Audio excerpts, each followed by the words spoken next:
Welcome to the Deep Dive, the shortcut you didn't know you needed to, being instantly well-informed. Today, we're doing a deep dive into something pretty fascinating, how digital photography has totally changed. Yeah, it's incredible. We're not talking fancy pro gear that costs a fortune. Nope.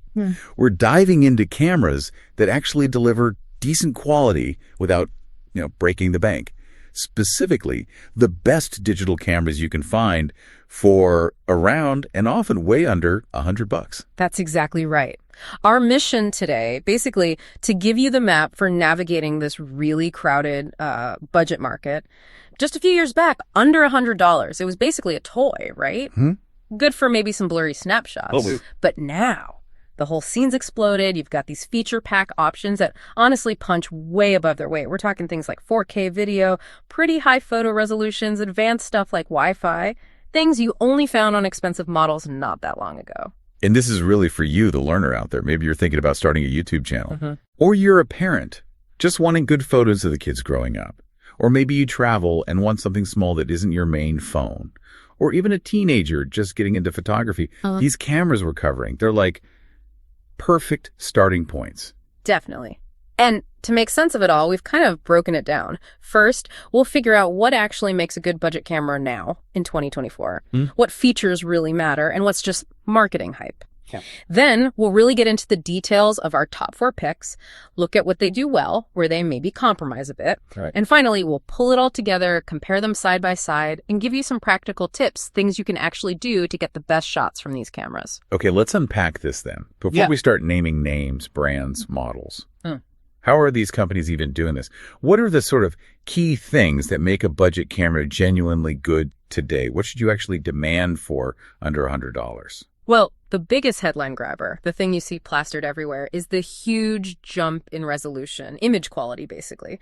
We call it the megapixel revolution, but, for the budget end. Okay. Used to be, a cheap camera meant maybe 12 megapixels if you were lucky, and it looked kind of muddy. Yeah, I remember those. Now, it's routine to see photo resolutions starting at 48 megapixels, sometimes going all the way up to 64 megapixels, and pretty much all of them offer 4K video recording too. Hold on. 48. Yeah. Even 64 megapixels in a camera that costs less than $100. That sounds, it sounds almost too good to be true. A bit skeptical, honestly. Yeah. Is that real 64 MP quality, or is it that software trickery, interpolation? Doesn't the small sensor kind of limit that? That's absolutely the right question to ask. And the truth is, it's kind of in the middle. The sensor itself, the bit that captures the light, it's a CMOS sensor. Okay, standard stuff. Yeah, complementary metal oxide semiconductor. It's what's in basically everything, your phone, high-end DSLRs. But, and this is the key thing, at this price, that sensor is tiny. It just doesn't have the physical area to capture enough light information for true native 64 megapixel detail. So the 64 MP is mostly software magic. Interpolation. Exactly. Interpolation. The camera's brain, its software, uses algorithms to kind of guess and fill in the gaps, stretching a smaller native image into that big 64 MP file. But, and this is really important, even if it is interpolated, having that higher megapixel number still gives you real benefits. Like what? Well, you get pictures that are definitely more detailed than what older budget cameras gave you. That means you can crop in more aggressively, zoom in and cut out part of the picture for Instagram or just general viewing, and it won't fall apart quite as fast. Okay, that makes sense. And it definitely makes printing photos at standard sizes, like say up to 11 by 14 inches, much more realistic without looking super blocky. That's a good way to put it. Resolution for flexibility, maybe not for pixel peeping purity. Okay, beyond just megapixels, you mentioned features that used to be only on pricey cameras. Autofocus capability got highlighted. Why is good autofocus such a big deal, especially for a beginner or, say, a parent taking family snaps? Oh, it's huge because it just removes so much frustration. Good autofocus lets you worry about what the composition, catching the moment instead of the how, like fiddling with manual focus rings. Right. For someone new, having the camera handle the focusing reliably means your subjects, especially if they're moving fast, kids, pets, sports, they actually stay sharp. You're not ending up with a memory card full of blurry pictures just because you were trying to catch a quick smile. Yeah. That's definitely happened to me. The camera does the hard part, and that helps build confidence, makes you want to keep shooting. Okay, let's talk zoom. We know optical zoom, using actual glass lenses, is better. Always. These cameras, they mostly rely on digital zoom, right? Yeah. Often up to 16x. What's the catch with that 16x digital zoom? What do you need to be aware of? You definitely need to manage your expectations, especially at that full 16x range. Digital zoom is basically just cropping the image inside the camera and blowing it up. That always adds pixelation, makes things look blocky. So is it useless? Not entirely. The tech has gotten better. On these newer budget models, the 16x digital zoom is often pretty usable, up to maybe 4x, sometimes even 6x, with reasonable clarity. It's handy for travel, or maybe seeing something far off in nature when you just physically can't get closer. But don't expect tack-sharp professional results at the 16x end. Think of it as a bonus feature, not its main strength. Gotcha. Bonus, not core. Okay, let's pivot to the content creators. That's a huge chunk of people buying cameras now, right? If you're getting one today, maybe you want to vlog or stream or something. What kind of interface stuff, usability features are standard now? The screen is absolutely critical. Two things to look for. First, that 180-degree rotation flip screen. If you're vlogging or taking selfies, this is basically essential. It lets you see yourself while recording, check your framing, your focus, make sure the lighting looks okay. Right. No more guessing. Exactly.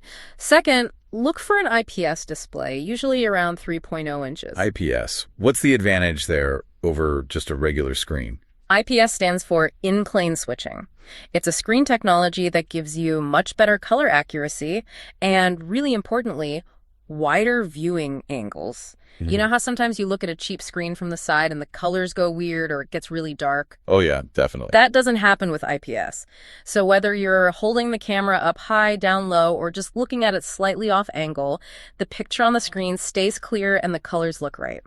That's super important if you're shooting outside in bright light or just trying to quickly check your shot. And connectivity. I bet people don't want to mess around with cables anymore, just want to get photos onto their phones fast. Absolutely. Good connectivity adds so much versatility. You want to look for models with built-in Wi-Fi that lets you transfer files wirelessly straight to your phone, edit them quickly, share them to social media. It plugs the camera right into that modern workflow. No computer needed. That's a big one. And almost all the good ones now also work as a webcam. You plug it into your computer via USB, and boom, you've got a much sharper, better-looking camera for Zoom calls, streaming, whatever.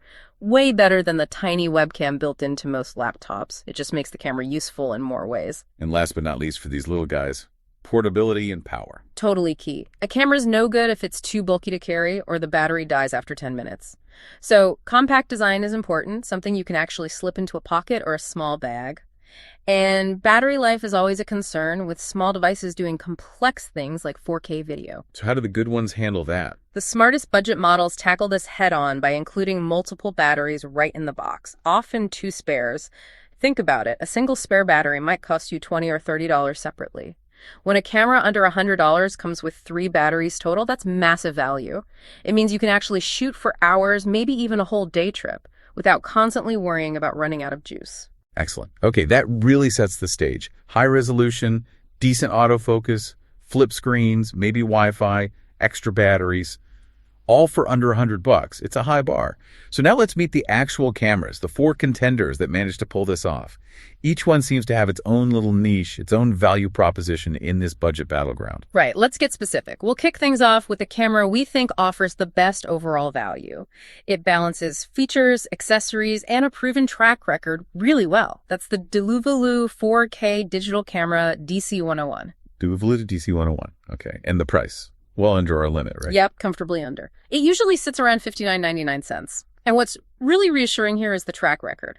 It's got over 2,000 customer ratings, averaging 4.3 out of 5 stars. For a budget brand you might not recognize, seeing that kind of positive feedback over time suggests it's pretty reliable. Okay, solid starting point. What are the key specs we're getting for that $60? You get the modern baseline, 4K video, 48 megapixel photos from that CMO sensor, and the standard 16x digital zoom. It has autofocus, a maximum aperture listed as 3.2 millimeters.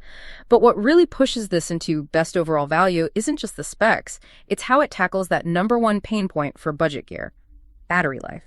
You mentioned the batteries earlier. This is the one. This is the one. It doesn't just give you a spare. It includes 2 spare rechargeable batteries plus a separate charging station. So you start day 1 with 3 fully charged batteries ready to go. That completely changes how you use the camera. You stop thinking, will this last an hour? and start planning for a whole day of shooting. For parents on a school trip or someone filming longer clips, that battery surplus is a game changer, practically speaking. And what about those extra creative modes you talked about? This one seems to list a ton of them. Yeah, they really loaded it up with features. Instead of just reading a list, let's highlight maybe the top 3 that are genuinely useful for someone starting out. First, it does slow motion. That's great for capturing things that happen too fast, like water splashing or a dog jumping. Makes it look cinematic. Cool. Second, continuous shooting.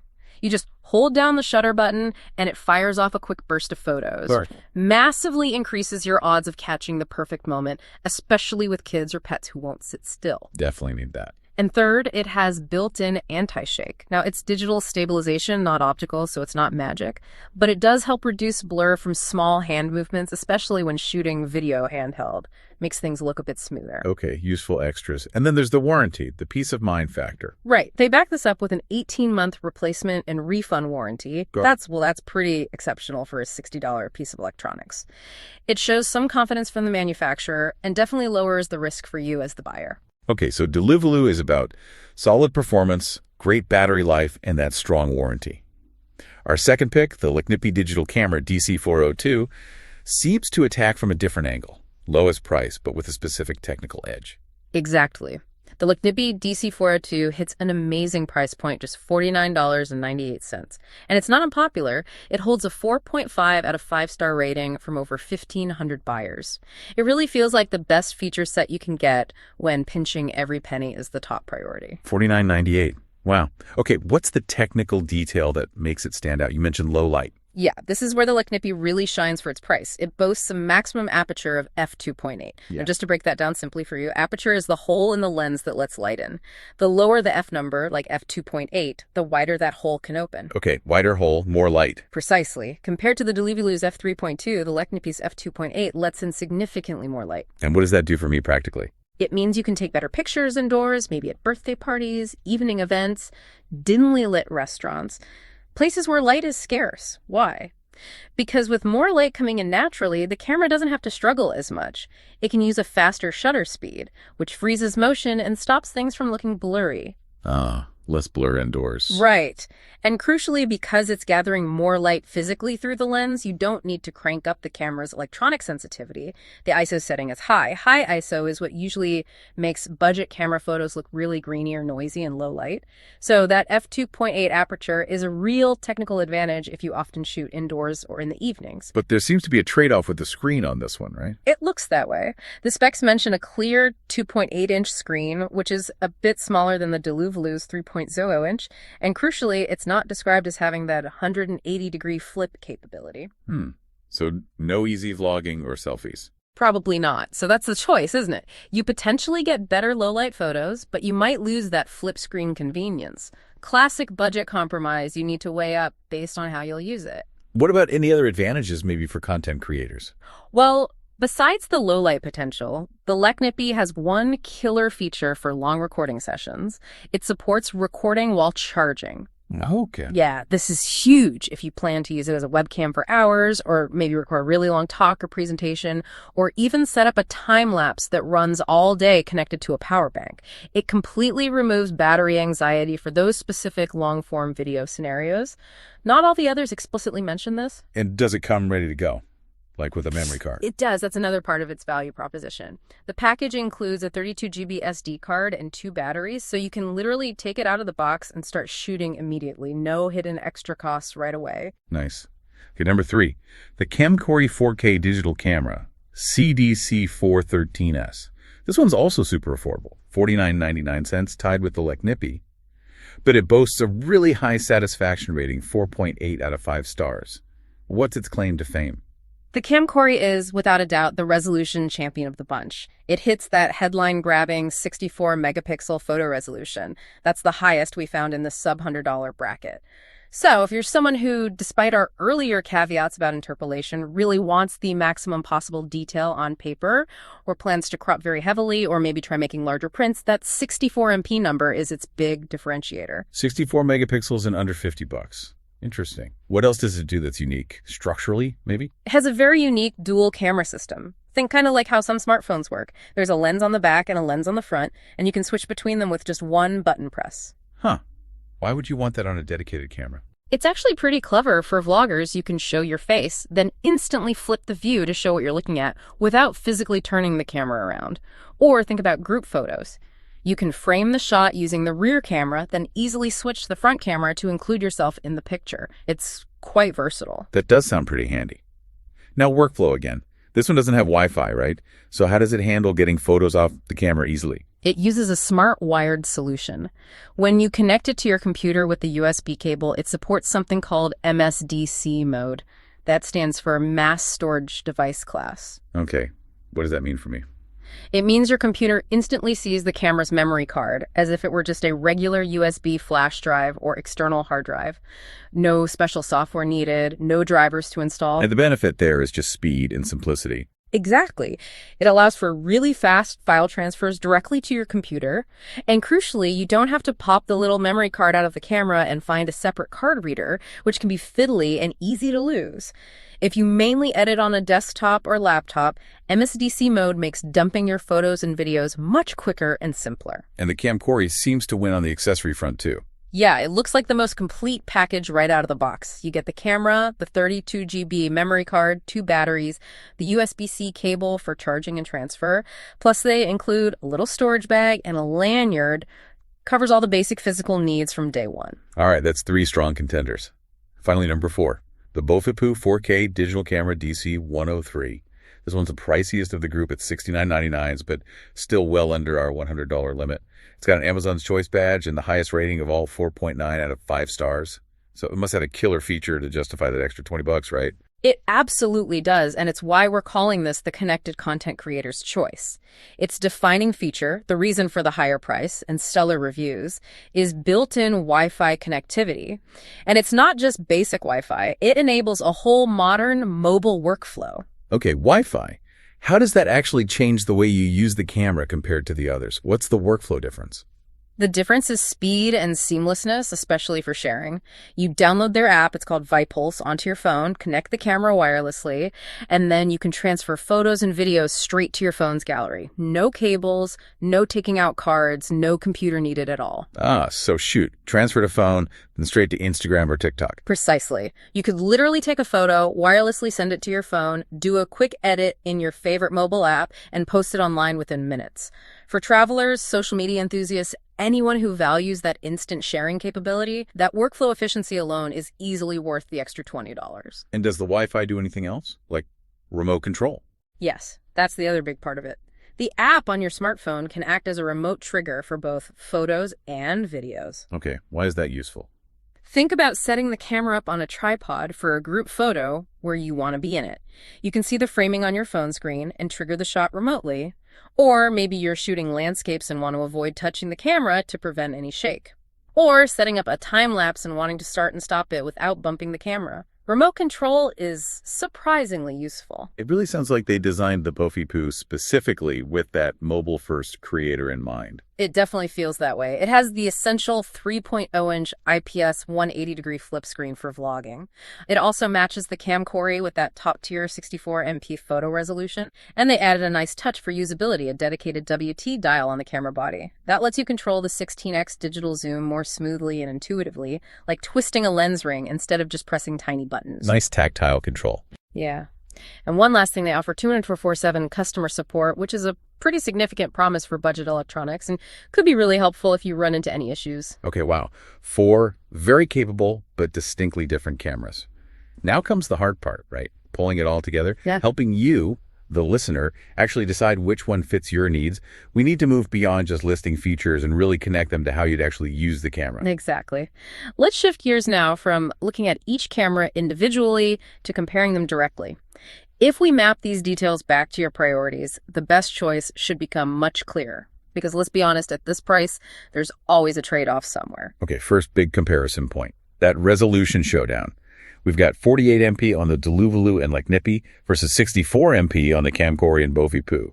Is chasing that 64 MP number worth giving up something else? We really need to stress this again. 64 megapixels from these tiny sensors is mostly achieved through interpolation. It's software making the file bigger. Is it better than 48 MP? Technically, yes. On paper, will you notice a huge difference in everyday use? Probably not. So when would 64MP actually be noticeably better? If you plan to do really heavy cropping, like taking a small section of photo and blowing it up significantly, or if you genuinely intend to print your photos at poster size, then yeah, the 64MP might give you a slight edge.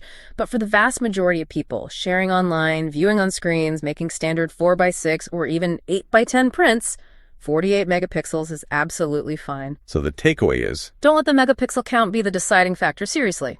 Look at the other features that offer more tangible benefits: battery life, the screen, connectivity, maybe aperture. The difference between 48MP and interpolated 64MP viewed on your phone is going to be pretty minimal. Focus elsewhere. okay, good advice. Next up, price and value. The Leknippy and CAMKORY are incredibly tempting at around $50, especially since they throw in an SD card. How do we justify spending maybe $20 more, up to $70, for the Bofypoo? You justify the Bofypoo's higher price almost entirely on that Wi-Fi connectivity and remote control. That feature set fundamentally changes the workflow. It makes getting images onto your phone and online incredibly fast and frictionless. So it's about convenience and speed. Exactly. If you're someone who lives on their phone, expects that instant sharing, and hates messing with cables or card readers, that extra $20 buys you significant time savings and convenience. It just slots right into how you already operate. But if you're more of an old school photographer, happy to transfer photos to your computer occasionally via cable, then yes, the Leknippy or CAMKORY offer amazing value for that lower price. It depends entirely on your workflow preference. Let's revisit screens, specifically for vloggers. If your main goal is to film yourself talking to the camera, which models are actually suitable? This is a critical distinction. Only the Deluvelu DC101 and the Bofypoo DC103 explicitly offer that full 3.0-inch 180-degree flip screen. That's the feature that lets you see yourself clearly while recording. And the others don't have that. The Leknippy screen is smaller, 2.8 inches, and isn't described as flipping 180 degrees. The CAMKORY has the dual camera system, which is clever, but it doesn't seem to have the main screen flip all the way around for traditional vlogging framing.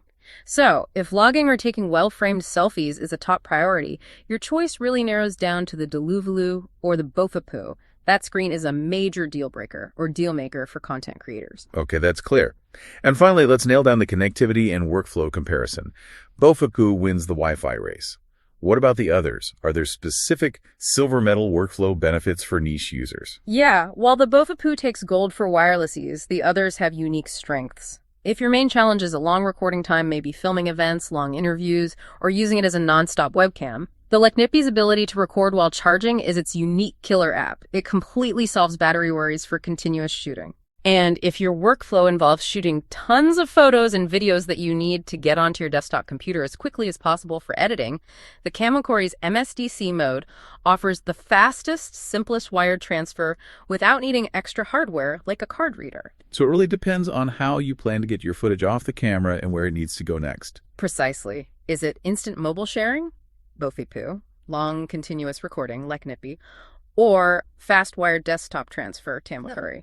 Your answer points you to the right camera. Perfect. That leads us nicely into the final summary. Mapping these cameras directly to user priorities, let's crystallize the choices. Okay, let's break it down. If your number one priority is long shooting time, thanks to those 3 batteries, and you value the peace of mind of a solid 18-month warranty, maybe for reliable family documentation or just a worry-free starter camera, then the Deluvelu DC101 is probably your best bet. Plus, you get the flip screen. Right. And if your main goal is hitting the absolute lowest price point, around $50, but you still want decent performance, especially for indoor photos or evening events, then you should definitely look at the Leknippy DC402. That f2.8 aperture gives it an edge in low light for the price, and it comes ready to shoot with an SD card included. Just remember the likely lack of a flip screen. Okay.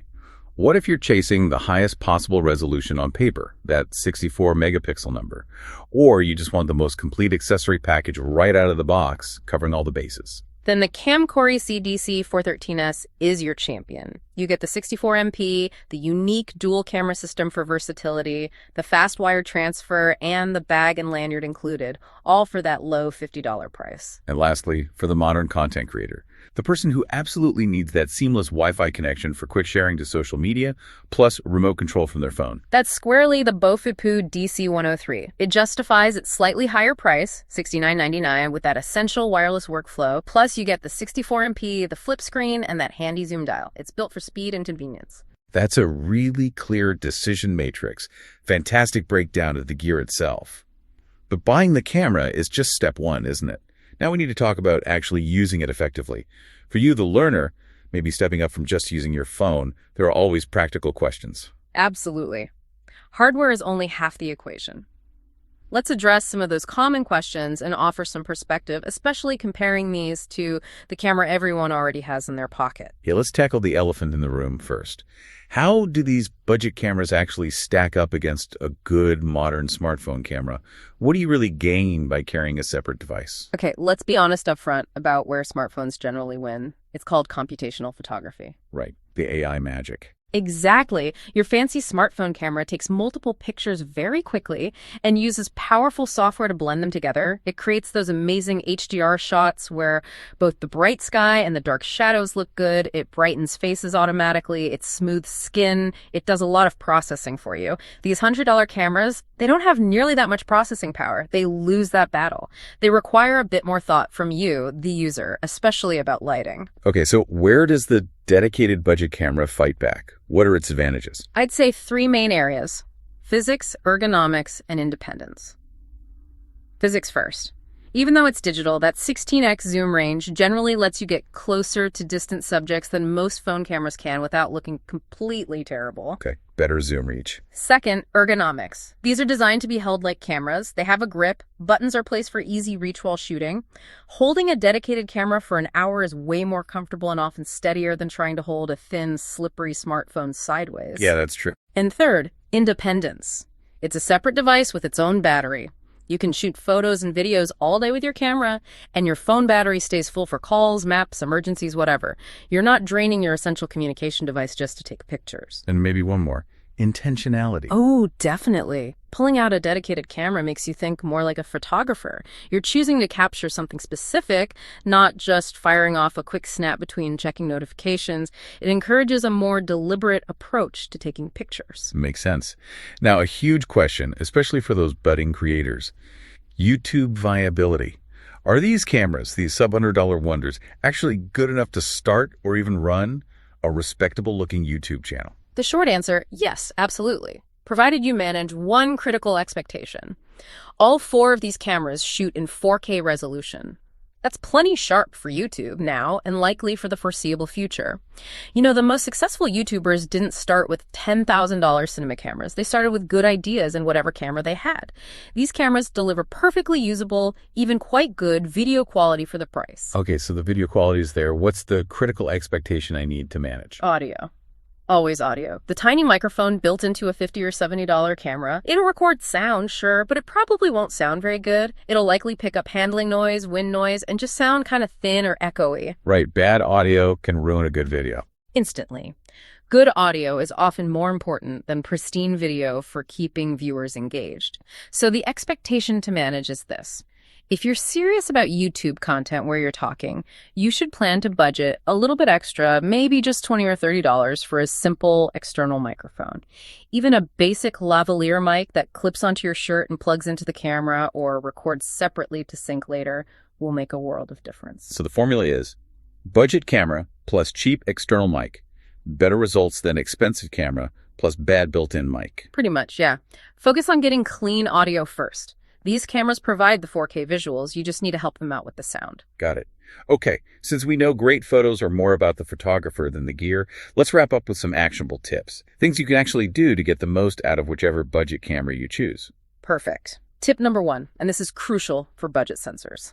Understand lighting and learn to work around limited dynamic range. We mentioned phones use AI to balance bright skies and dark shadows. These cameras can't do that nearly as well. They struggle with high contrast scenes. So what's the practical fix? You need to help the camera out. If possible, avoid shooting directly into bright light with very dark areas in the same frame. Move your subject if you can. Learn to see good light If you're outside, try shooting during the golden hour, that lovely soft light shortly after sunrise or before sunset. It makes almost anything look better. Indoors. Get your subject closer to a window, use lamps creatively. Good light minimizes the camera's weaknesses. Okay, master the light. What's next? We talked about stabilization. Right, these cameras have digital anti-shake, which helps a bit, but it's not super effective. So, tip 2 is prioritize stability, especially if you want sharp photos that maximize that 48 MP or 64 MP potential. How? Simple things. Brace your elbows against your body, lean against a wall or a tree.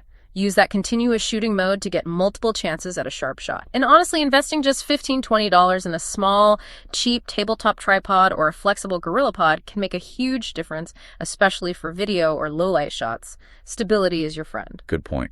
And the sources always emphasize technique over tech. Yeah. So composition. Absolutely essential. Tip 3. Learn basic composition rules.